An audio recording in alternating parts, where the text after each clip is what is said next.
ángel sin libertad. John Faber Lastra.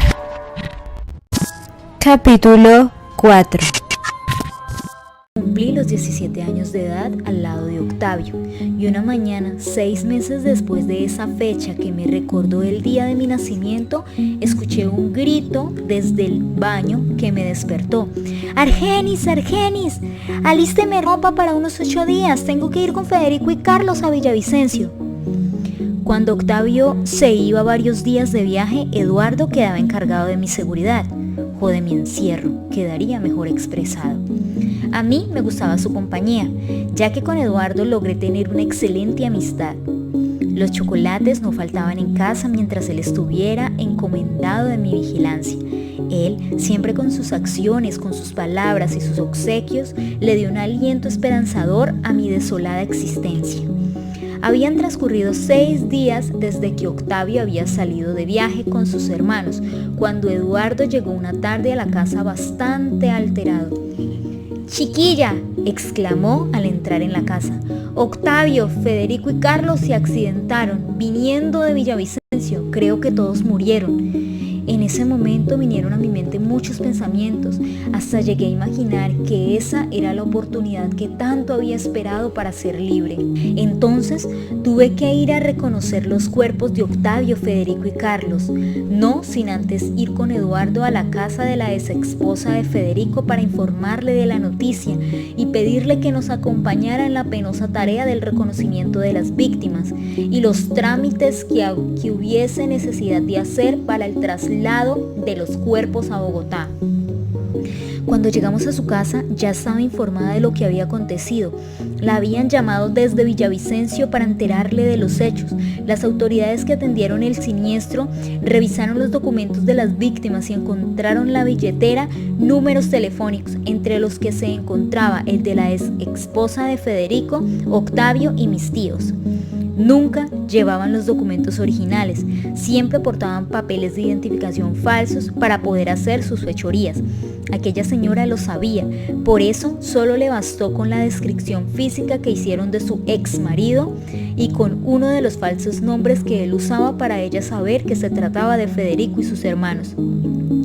Lo que me pareció extraño fue notar cómo lo sucedido no le había afectado en lo más mínimo a esa refinada señora. Su tranquilidad era frívola y desconcertante. De Octavio y Carlos no le proporcionaron información alguna, según comentó. Rápidamente, mientras fumaba un largo y estirado cigarrillo sentado en un elegante sillón entrelazada con sus esbeltas piernas. Me asombró mucho entrar a su casa y observar lo elegante que era. Todo parecía muy fino, los cuadros, las porcelanas. Además, el barrio donde ella vivía era residencial y estaba ubicado en un exclusivo sector al norte de Bogotá. A leguas se le notaba a aquella señora que no tenía necesidades económicas, y con el tiempo me enteraré que ella pertenecía a una familia muy prestante de Bogotá. Nunca entendí por qué se había involucrado sentimentalmente con Federico. Ese día, en la visita que le hicimos a la ex esposa de Federico, tuve la oportunidad de conocer a Martín Villamizar, hijo de Federico y por consiguiente primo hermano mío. Era un muchacho rubio de ojos verdes claros, alto y bastante atractivo. Parecía el David desnudo de Miguel Ángel. 2 años mayor que yo y estudiante de tercer año de Derecho en la Universidad Católica de Bogotá, había estado alejado afectivamente de su papá, pero económicamente, aunque él no lo necesitaba, recibía su ayuda. Patricia Henao, la ex esposa de Federico, no nos acompañó ese día. Adujo tener compromisos inaplazables, más importantes que cumplir. Por tales razones, y yo diría que fueron razones inexistentes, decidió enviar a su reemplazo, a su hijo Martín. En el viaje de ida a Villavicencio tuvimos la oportunidad Martín y yo de conversar y de conocernos un poco. Esa plática fue posible gracias a que nos sentamos en el bus en sillas seguidas. Y esta cercanía nos permitió hablar sin reposar y con agrado durante las largas horas del viaje, mientras Eduardo, 2 sillas más adelante, se entregaba al caprichoso sueño. Desde el comienzo nos simpatizamos mutuamente. En el trayecto del viaje, que para esa época era extenso y agotador, ya que no existían en las vías las obras civiles que hay en la actualidad, le relaté a Martín con lujo de detalles todo lo que había acontecido en mi vida. Él se consternó profundamente al escuchar mi historia, pero lo que a él realmente le impactó de todo lo que le narré y que le causó indignación fue cuando le hablé de mi relación con su tío Octavio. Noté la ira que le produjo el conocer mi situación y eso lo impulsó a expresar. Tenía la sospecha de que mi papá y mis tíos estaban metidos en negocios raros, pero lo que nunca me imaginé era que mi tío Octavio fuera tan desgraciado, tan depravado como lo fue contigo. Bien merecida tiene su muerte. Después que Martín escuchó mi relato, los adjetivos para referirse a su tío fueron despectivos. Durante el resto del viaje no dejó de ser reiterativo con ellos. Él se interesó por mí, lo noté en su mirada, en sus galantes acciones y en la muestra de solidaridad que tuvo conmigo.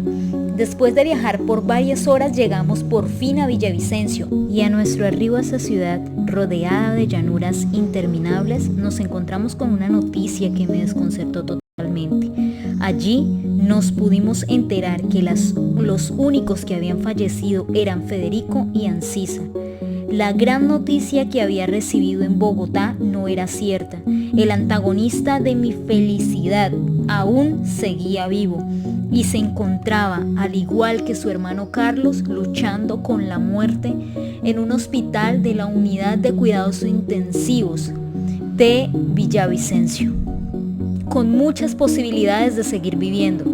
Profetizó esta última noticia el médico que nos atendió. Aquel maldito, que parecía tener las 7 vidas del gato, sufrió múltiples fracturas en la cara y en sus piernas. Carlos se hallaba con contunciones y heridas en las extremidades inferiores, mientras Eduardo y yo visitábamos a los moribundos en el hospital. Martín fue a la morgue a reconocer el cadáver de su papá y de manera inmediata realizó los trámites de ley para el traslado a Bogotá, donde un día después fue sepultado. De Ancísar, el hombre mal encarado, no volví a saber nada. Además, no me importaba saber su muerte. Él fue cómplice de mi violación y eso tampoco lo llegué a perdonar nunca. Eduardo y yo hicimos lo pertinente para que Octavio y Carlos siguieran siendo atendidos en el centro hospitalario y posteriormente fueron remitidos a Bogotá, donde se recuperaron de manera satisfactoria. Las autoridades de Villavicencio, mientras Octavio y Carlos estuvieron siendo atendidos en el hospital de esa ciudad, fueron a hacer preguntas, pero gracias a la suspicacia en las respuestas que Eduardo ofreció y a las falsas identidades con las que ellos fueron ingresados al centro hospitalario, logró librarse de ellos fácilmente. Del accidente, Carlos fue el que salió mejor librado. Quedó con algunas cicatrices bastante pronunciadas en su cuerpo y uno que otro hematoma que con el tiempo desapareció. De sus fracturas también se recuperó rápido y satisfactoriamente. En cambio, Octavio quedó con el rostro desfigurado. De nada le sirvieron las 2 cirugías plásticas a las que fue sometido, donde le colocaron material de osteosintesis en la mayoría de los huesos de su cara y una prótesis ocular que reemplazó en su lugar a su destrozado ojo izquierdo, quedando su mirada fija, sin movimiento y sin brillo para siempre. Físicamente, él quedó bastante deslúcido, pero como reza el refrán, mala hierba nunca muere. Para mi infortunio, siguió vivo, más apasionado y más aferrado que nunca a la vida. Todos los días siguió expresándome como lo hacía antes del accidente, que solo podía dejarlo si él algún día moría. Por eso, desde que Octavio me violó, deseé su muerte. Después del accidente y el posterior sepelio de Federico, no volví a ver a Martín. Solo unos meses más tarde nos volvimos a encontrar. El destino, actuando como una Celestina, nos volvió a reunir. Un lunes, en la mañana, un año después del accidente de Villavicencio, Octavio se levantó muy temprano. Se sentó desnudo, así dormía todas las noches, sobre el borde de la cama y comenzó a mirarse en el espejo del peinador, detallándose cada ángulo de su desfigurado rostro. Luego se cogió la cabeza con las dos manos que fue deslizando sincronizadamente hacia atrás, peinando con los dedos su enmarañado cabello. Posteriormente, después de esa rara contemplación física y una larga cadena de bostezos, se preguntó a sí mismo en voz alta: ¿qué se sentirá recibir un balazo en la cabeza? Desde la cama, yo lo miraba con los ojos entreabiertos, haciéndome la dormida y deseando mentalmente que esa pregunta en ese momento se formulaba, tuviera para él pronta respuesta. Ese día se levantó desesperado y con angustia. Se bañó rápidamente, se vistió, se aplicó la loción de manera extravagante como lo hacía de costumbre y tomó el bastón de roble con empuñadura plateada que usó debido a su cojera, que con secuela le quedó desde el accidente de Villavicencio. Ese día lo vi, además de angustiado, muy nervioso, tal vez como nunca lo había visto. No tenía ganas de salir de la casa, pero pudo más su rutina de salir todos los días sin fallar, rutina a la cual ni siquiera un domingo o un festivo renunciaba. Quizás tenía un negocio sucio muy desayunador y casi ni se despide de lo malhumorado que se encontraba. Esa mañana, cuando Octavio se fue, entró por las ventanas del primer piso de la casa, que por olvido habían quedado abiertas la noche anterior, un aire frío y sobrecogedor. Era como un viento distinto que presagía algo. Hasta llegué a percibir el olor de las flores que se colocaban en las coronas fúnebres. Nunca había sentido algo parecido, solo ese día lo sentí, y esa sensación sobrenatural hizo que las vellosidades de mis brazos se erizaran. Esa noche, Octavio no regresó a la casa, tampoco lo hizo el día siguiente, y fue por tal motivo de ausencia que el miércoles, al ver que no llegaba, me embargó la angustia. Pero mi angustia no era por la suerte que él hubiera corrido, mi angustia era por mi encierro, bajo llave sin saber noticias. Hasta llegué a pensar en gritar desde la ventana y alertar a los vecinos de mi encierro, pero recordé las advertencias de Octavio, que de inmediato diezmaron mis intenciones. Al siguiente día, el jueves, la incertidumbre por fin terminó. A eso de las 3 de la tarde escuché que la puerta que daba a la calle la golpeaban desesperadamente. ¡Ya voy! ¡Un momento! ¿Quién es? Soy yo, Eduardo, escuché decir. Entonces, delante de la puerta: ¿Eduardo? Tú sabes que yo no tengo llaves y no puedo abrirte. Es verdad, exclamó confundido y posteriormente agregó en un tono angustioso: esperaré a Carlos, que ya viene en camino. Nos quedamos a encontrar aquí, hablamos por teléfono, pensé que ya había llegado. Él tiene una copia de la llave de esta casa. ¡Ah! Eduardo, mientras hablaba, lo escuché llorar. ¿Qué sucede, Eduardo? ¿Por qué lloras? ¿Le ocurrió algo a Octavio? Le pregunté. Sabía que algo sucedía con Octavio. No era normal tantos días de ausencia sin avisar. Cuando llegue Carlos te explico, expresó alterado. Pasaron unos 15 minutos efectivamente. Carlos llegó. Abrieron la puerta y Eduardo al entrar me abrazó y con llanto me dijo: chiquilla, mataron a Octavio. A pesar de haber escuchado perfectamente lo que Eduardo dijo, por un largo rato no me convencí del todo del dato. Recordé que hacía un año había recibido la misma noticia, pero fue tan conmovedor su llanto que finalmente terminó por convencerme. No niego que corrió un frío por todo mi cuerpo cuando ya me sentí totalmente convencida de la muerte de Octavio, pero pensé: murió en su ley ese maldito desalmado. Ni una lágrima arrojé por él. Octavio fue el hombre que arruinó mi juventud, me engañó, me hizo creer que iba a ser como un padre para mí, el padre que nunca conocí y que siempre anhelé tener. Y no solamente me hizo sufrir a mí y a mi familia, con mi retención, sino también sufrir a muchas madres y a muchas esposas y a muchos hijos cuando secuestraba a sus seres amados y los intercambiaba por dinero en ese sucio e inhumano negocio. Así terminó Octavio. Murió de varios balazos en la cabeza, según el dictamen médico entregado por Medicina Legal. Todos los impactos fueron de muerte. Y pensar que la mañana del lunes, cuando se levantó, se preguntó mirándose al espejo qué se sentiría recibir un balazo en la cabeza. Tal vez presagió su muerte al hacerse esa pregunta. Mucha gente afirma que uno reconoce el día que va a morir. Octavio, estoy segura que lo reconoció. Tuve que ir a reconocer su cuerpo en la morgue. Allí lo identifiqué fácilmente por un lunar que él tenía en la planta del pie izquierdo. Ese lunar era singularmente inconfundible, parecía un pequeño mapa. Su rostro quedó totalmente desfigurado, más de lo que ya estaba, por los impactos de las balas que lo liquidaron, y fueron 14 en total.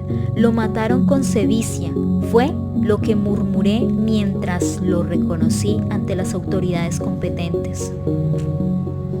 Sus agresores tuvieron que tener muchas razones para haberlo asesinado de esa manera sanguinaria. De sus victimarios no se supo nada, y como Eduardo y Carlos estaban al margen de la ley, no colocaron ningún tipo de denuncio. Según ellos, en una conversación que les oí posteriormente, tenían indicios de quienes pudieron haber sido los agresores. Juraron vengarse.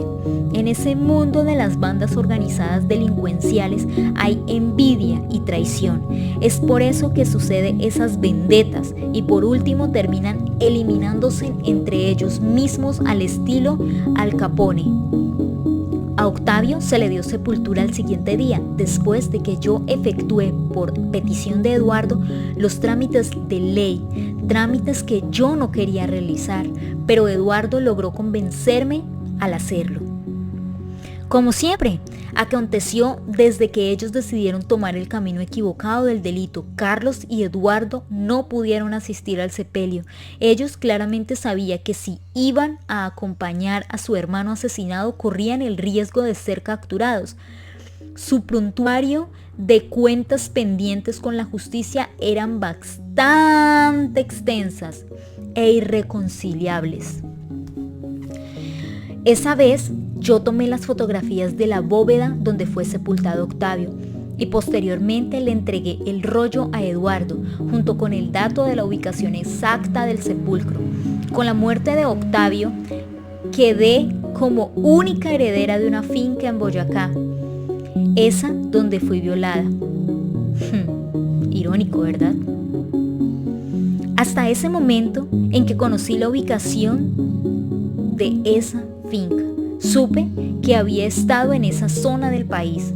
Desde donde comenzó mi truculenta historia, yo, la heredera de Octavio, por haber vivido a su lado y por tener un hijo reconocido legalmente por él, pero eso no me sirvió de nada, ya que Carlos, aprovechándose de mi ingenuidad y sin que yo supiera en un comienzo nada de esa propiedad que había heredado, me hizo, sin perder el tiempo y a la sazón de mi incertidumbre, firmar unos documentos de traspaso hacia un tercero. Tal vez algunos de sus testaferros. Carlos logró engañarme, argumentando que los papeles que debía firmar eran simples documentos de rutina para los trámites legales por la muerte de Octavio. A mí se me hizo extraño, porque yo era la única persona que había efectuado los trámites del sepelio. Sin embargo, ingenuamente firmé. De esa manera infame, Carlos logró apoderarse de la finca y al final me reconoció un dinero. Ese dinero que me suministró Carlos me sirvió para comprar algunos muebles cuando regresé de nuevo a la casa de mi mamá, y esa vez para quedarme con mi hijo Juan Octavio para siempre. Después de ese pasado de angustias, llegué de nuevo a la casa que nunca debía abandonar. Allí llegué desorientada, con resentimiento, con desgano. Sentí que mi vida había concluido, pero mi hijo se convirtió por esos días en la razón de mi lucha. Por él tuve un motivo para seguir viviendo. De todo el dinero que obtuve, solo me quedaron $2,000, que luego fueron gastados en las necesidades de la casa. En mis primeros meses de estadía, yo no quería convertirme en una carga económica para mi abuelo y mi mamá, quienes atravesaban una precaria situación económica por esos días.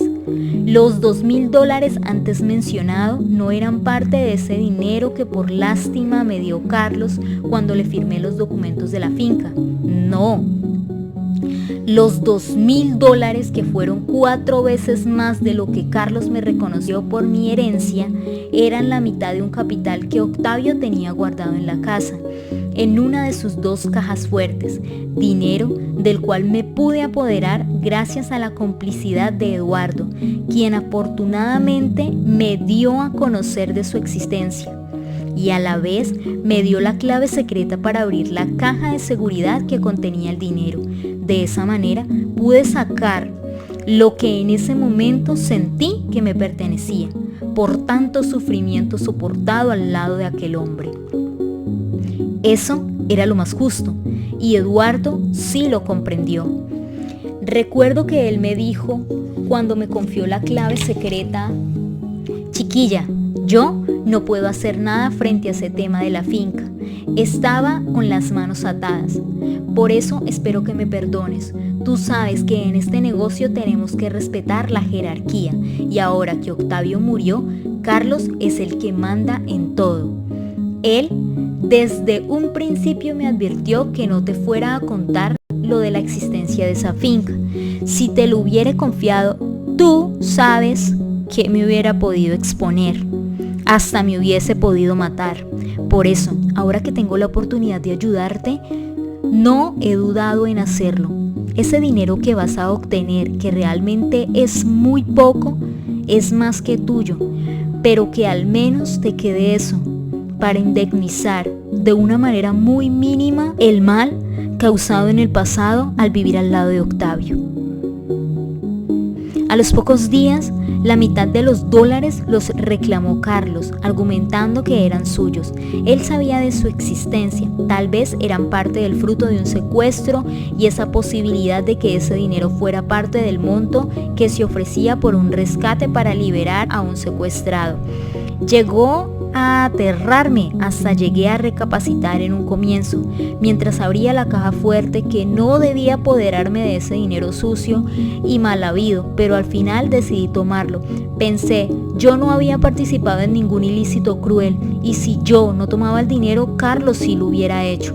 Finalmente, lo que me sirvió para apoderarme de la mitad de los dólares fue que Carlos no sabía la cuenta exacta de lo que se hallaba en una de las cajas fuertes, aunque en un principio, en un tono de reclamo, dijo que eran más los dólares que allí estaban guardados, pero le parecía imposible que yo los hubiera tomado. Él me veía como una niña ingenua e incapaz de hacer algo parecido.